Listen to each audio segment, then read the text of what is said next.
সুলোচনা উপদেশ বলনয়া মানে আরে সুলোচনা উপদেশ বলনয়া মানে কোথায় গেলে হবে পূজামা যাবো কারো বাচ্চা মাতা গো যাবো কারোই বাজে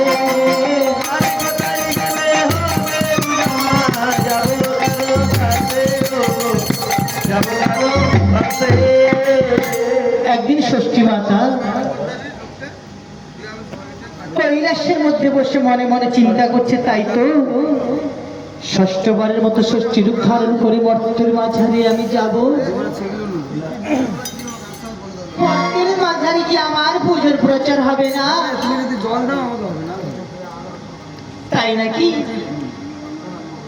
কোন ভক্তের জানে গেলে হবে আমার পুজোর প্রচার?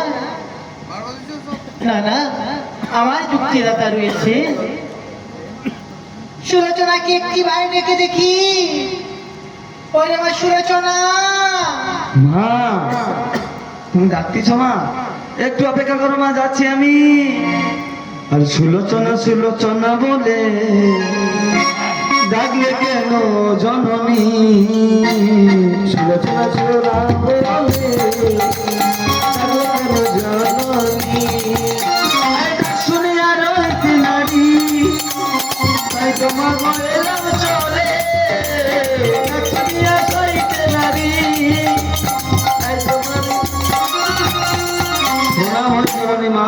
তুমি আমায় কেন ডেকেছো?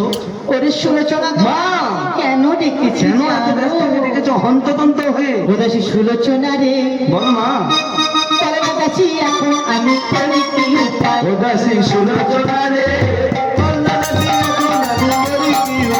দাসী সুলোচনা রে, দাসী এখন আমি করি কি উপায়? দাসী সুলোচনা রে, এখন আমি করি কি উপায়? কেমন করে মরতে থামে, কেমন করে মরতে থামে পুজো পাওয়া যায়?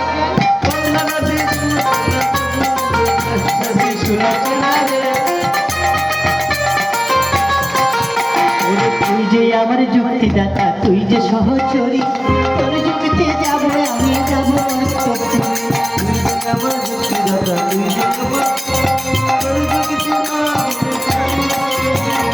তুই যে আমার যুক্তিদাতা, তুই যে সহচরী, তোর যুক্তি যাবো আজ যাবো অর্থপুরী।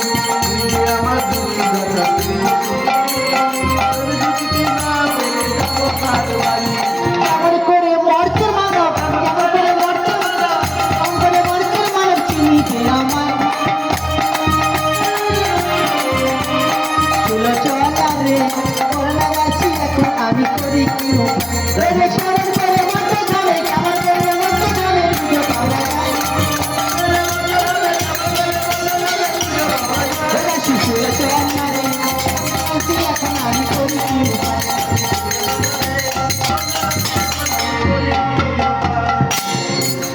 ওরে দাসী, মা মর্তের মাঝারে কি পুজোর প্রচার আমার হবে না? কেন হবে না মা? নিশ্চয় হবে মা। তাই না যখন বাবা? তোমার এই যুক্তিদাতা সুলোচনা রয়েছে, আপনার কোনো চিন্তা নাই। তা মা আমি কেমন করে বলবো মা? আমি তো আপনার সামান্য ওরে দাসী। মা, তুই আমার সামান্য দাসী নয় রে মা, তবে তুই যে আমার হচ্ছে যুক্তিদাতা। বেশ, তাই তোমায় কি বলবো জানো মা? কি বলবি মা?